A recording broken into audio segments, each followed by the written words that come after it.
Hey guys, today I am here to do my first official book review on this channel. It's not my first book review that I've done. I've done one on the channel that I share with my sister.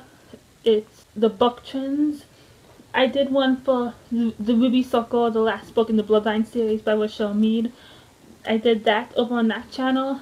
So this is technically my second book review that I've done, but the first I'm doing on this channel. I do plan on doing more reviews just on the books that I want to do. I won't be doing reviews on every book that I read, just those are all my favorites. So the book that I will be reviewing today is the final book in the Lunar Chronicles series by Marissa Meyer, Winter.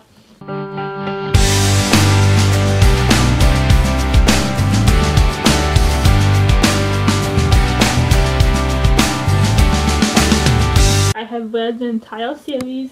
You can see them right here. We got Cinder, Scarlet, and Cress. Got them all here. Now this is a wonderful series to read. If you have not read it yet, I definitely suggest you pick it up and read it right now. These books are, I will tell you that they are fairy tale retellings placed in a sci-fi dystopian world where it's a few hundred years or so in the future. Like, there's been a couple of world wars. All the countries are laid out differently now, and there's more advanced technology, and people actually live on the moon. It's a whole country up there, and they've since being up there, they've developed psychic abilities to be able to manipulate and control people, which is kind of scary, but cool, but scary. So with the fairy tale parts, each book goes through its own fairy tale, meaning each book has a new main character. Like, example, the first book is Cinder, and that's the main character, and this is Cinderella. Second book is Scarlet, and that's Little Red Riding Hood. The third book is Cress, and that's Rapunzel. And the last book is Winter, and that's Snow White. So I think that's really cool. Like, instead of just one main character, though Cinder is the main character of the series, but the other three are vitally important, and I like that. There's no really love triangles in this book. Each girl has their own love interests, and that is what I really like. There's no suffering through love triangles. And they're very action-packed, romance-filled, and it's not all about the romance. The romance kind of sits behind, but not really. But action, adventure, there's so much going on in all of these books, and they all tie in together very nicely. You just get to know all four characters really well, and I just love this series so much. So yeah, that is as much as I can say without spoiling anything. So if you have not read this series, I highly suggest you read it. It's an amazing series, and you don't know what you're missing. You just need to pick up the series and read them all. All of them are fantastic. So that is it for the non-spoilery section. I think I gave a pretty good summary of what the series is about without giving anything away. So I hope I interested you into it. So I hope you'll read it and give it a chance if you thought that was interesting. And bye for now. Go and read the series, and then you can come back and see what else I have to say about Winter, the final book in the series. So bye. Now, if you're still here, then you have read this whole entire series. You have read this book, or you just don't care about spoilers. So I'm just gonna dive into this book and start talking about it. Man, oh my god, this book really knows how to pile on the suspense and keep you itching to know more, and just keep reading, which is what I wanted to do. I just wanted to keep reading and keep reading about these characters because I was so invested in this series. we start off where we left off in the last book with Cinder and the crew, minus Scarlet, have kidnapped Kai. We had all board the Vampian, and we're trying to plot our next move. And that was a nice section because it gave Cinder and Kai some time together. They haven't had some moments since the very first book, and that's been a while. So I was really happy for that part. They got to be together and just kind of be all nice and romantic and fluffy, and that was super nice. So we're plotting our next move, trying to figure out what we're gonna do next. Scarlet, as we know, has been kidnapped, and she's being held prisoner on Luna, and she's kind of Winter's pet. Winter's kind of taking care of her, keeping her safe in the menagerie with all the other animals. And of course, Winter is a new character, and we start to learn a lot about her. Yeah, and she's really sweet. She's very nice, just like Snow White is. But she is a little crazy because she does not use her gift at all. She does not want or like manipulating people. She doesn't. And of course, we know that not using your gift for a while can make you sick, and it starts doing stuff to you, as in case with Winter. And that was kind of sad to see her going through all this stuff and people think she's crazy. And I like seeing the relationship develop between Winter and Jason. I think that's how you say Jason. I pronounce his name Jason the whole time. That's just, I don't know that's right, but that's how I pronounced it, Jason. I like the relationship. He's forever her guardian. He wants to protect his princess. And I love all four relationships. I love Cinder and Kai. I love Scarlet and Ruff, Crest and Thorn, and Winter and Jason. I love all four of them because there's no love triangles. They all have their own love interests, and I can be fully invested in all four relationships, and I love them all. Sometimes I think I love Scarlet and Ruff more, but then I read the others, about the other three, and I love them just as more. And then we're going through it. Eventually, we return Kai back to the Commonwealth because when we learn some of the special operatives, wolf mutants, have attacked the palace, and so of course Kai wants to go back. I think he calms Lavana for them to go ahead with the wedding, and they put it on Luna. And it's around that time where Kai is informed of missiles that can be launched to bomb Artemisia, Luna. And from the very beginning, when we first learned that scared me so bad. I was like, they said it was for a last resort, but I'm like, I just have a feeling it's gonna get to that point, and we're all gonna be stuck up there, and these missiles are gonna fire, and like that was a deep-seated fear throughout the books that we were gonna get to that point. The whole part of this book takes place on Luna, and that was pretty cool. And we get to Luna to rescue Scarlet and to try to get outer sectors of the Lunars to side with us. We'll find some allies there, and we decide to go to Ruff's parents, and maybe we'll find some allies in them. Lavana gives the order to for Jason to kill Winter, and I knew he wasn't gonna do it. And of course, knowing that this is also Snow White happening in here, I knew that he was gonna have her escape and stuff. And then he got Scarlet to get her out of there. The Winter's supposed death scene was sad. I was sad for the wolf. For Ryu. Oh, he was so loyal, and he loved to play fetch, and he's so sweet, and he's a wolf, and so sad when Jason killed him. But I know it was for the best. It was to cover up with the charade, and so then Winter and Scarlet escape. They're going to the outer sectors, I believe. And I don't, again, I keep jumping around, but I'm just going with whatever I think about. When we're in that outer sector with Whoop's mother, and that was a nice reunion between them. And Wolf and Scarlett's reunion, I love that so much.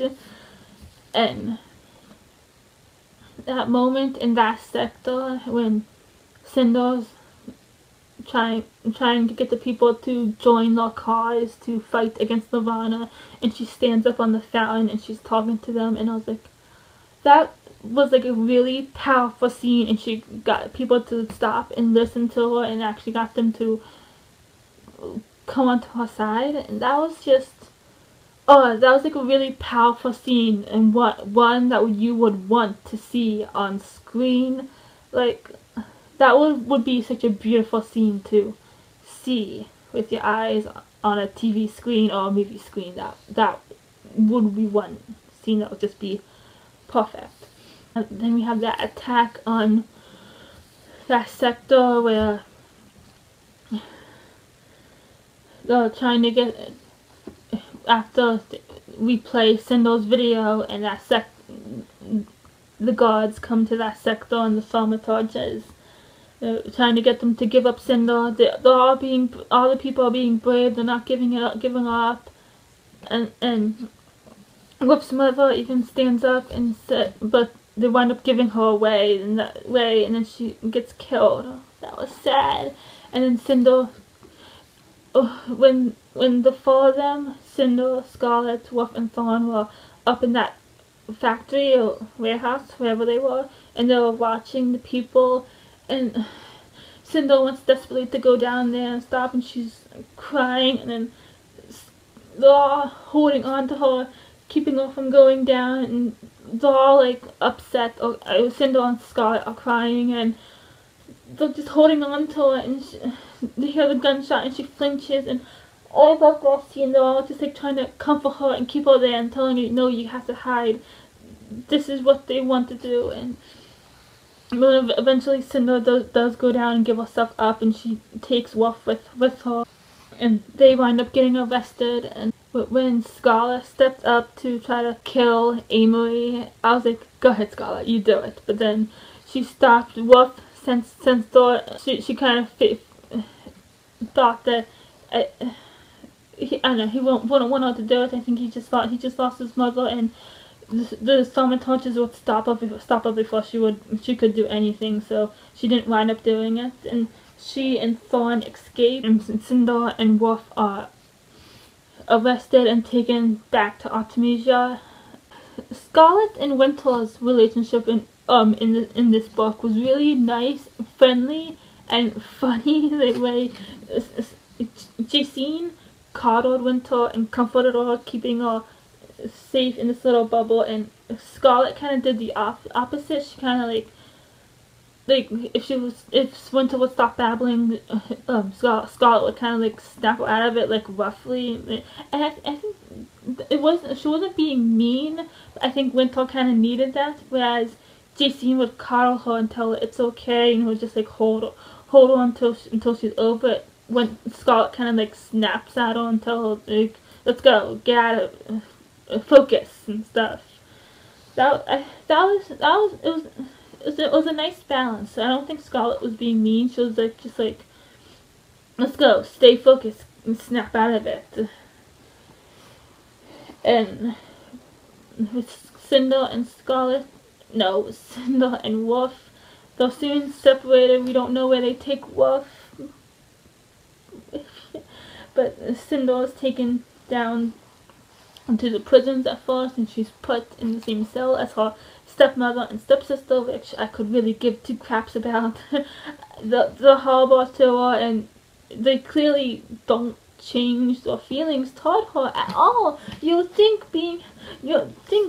kind of knowing who she really is, knowing she's Celine, or knowing going through all this, you think that would change the perception of Cinder, but it doesn't. And just, I could really care less about you two. Just go away. You're wasting pages for me. It's just, no.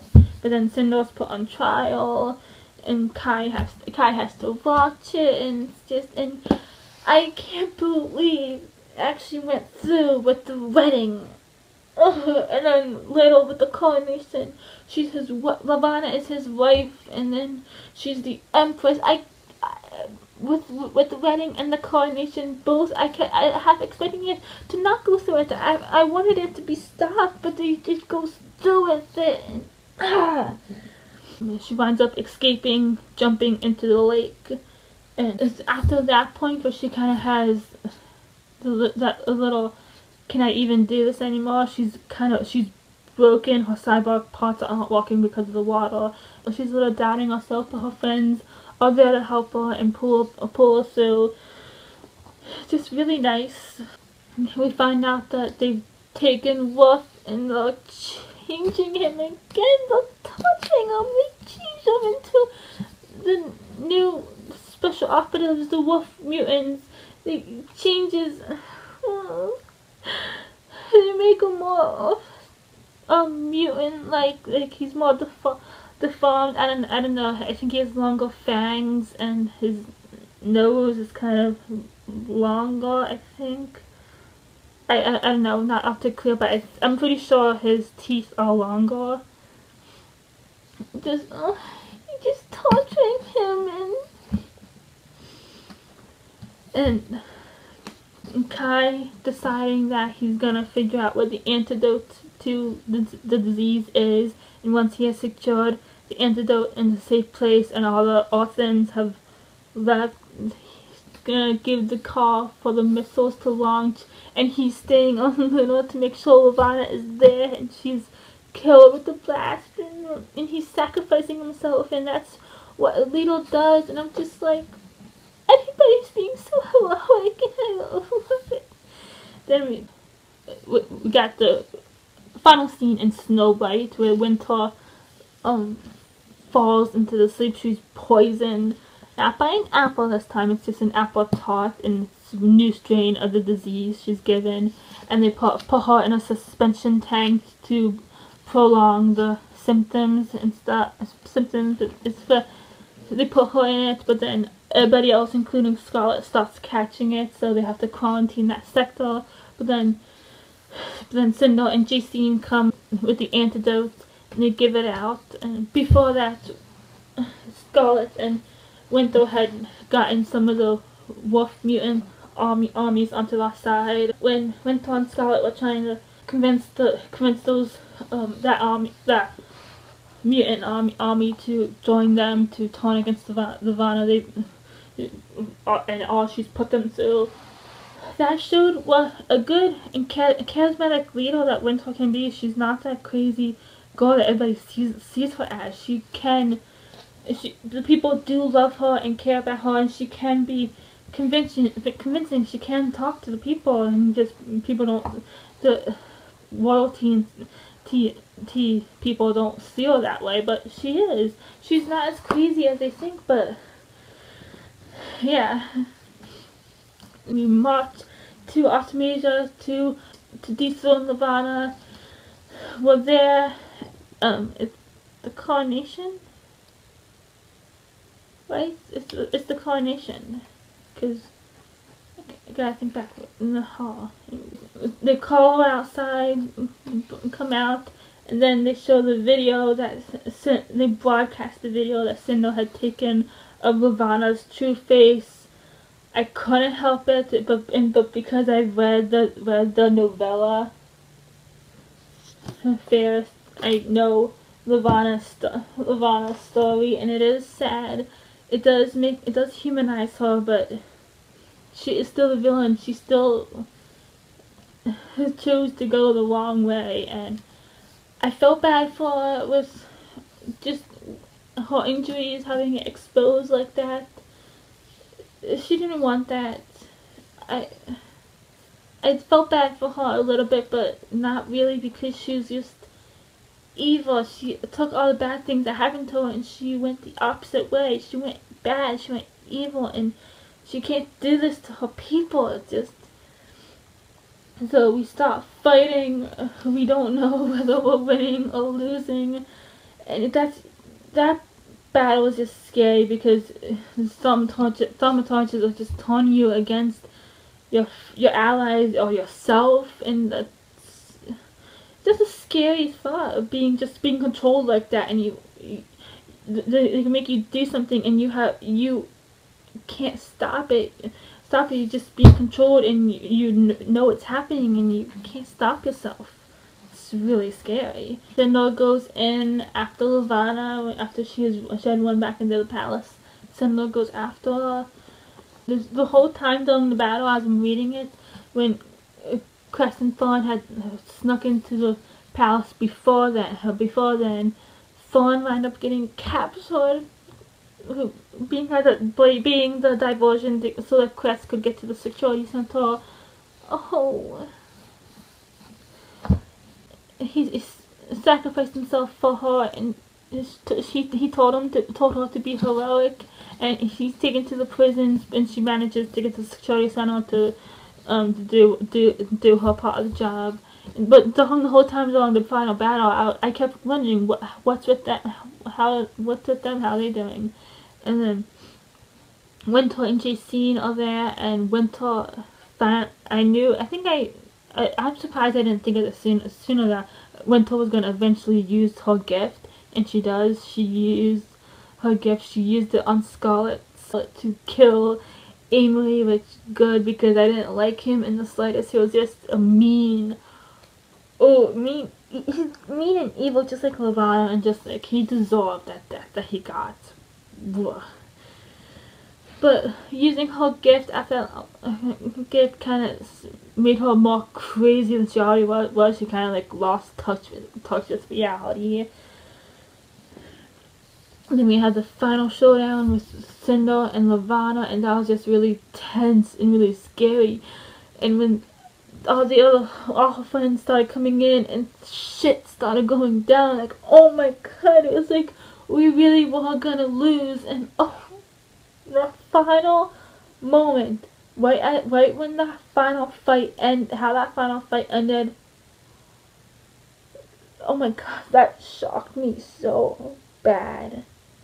The ending, I loved the ending. It wrapped up so nicely and perfectly. Just all in all, a wonderful ending to a wonderful series. I loved it. Yeah, I don't have any complaints with the way it ended. I'm not even sure if I made any sense at all during this review. I just kind of jumped around, but what I mentioned was the stuff that I liked and what I thought were the important parts. So that's it for my book review on Winter, the last book in the Lunar Chronicles series by Marissa Meyer. 100% recommend this series for anybody who's into this kind of books, genre, whatever. So if you have not read it, pick it up and read it. If you have read it, comment down below your favorite parts in the series, your favorite books, your favorite characters. I can't choose what my favorite book was, what my favorite character was, because I love Sindor, Scarlet, and Crescent, so I love all 4 girls. So it's gonna be hard for me to choose. I love it. The action just keeps building in each book, and just I love the whole series as a whole. So I give it. This series is a 10. This book was a 10. I loved it. No problem with it whatsoever. Nothing I can think of. Now I think I'm just rambling, and this video is probably going to be super long. I hope you all enjoyed this video. Don't forget to like and subscribe, and I'll see you again in my next video. Bye!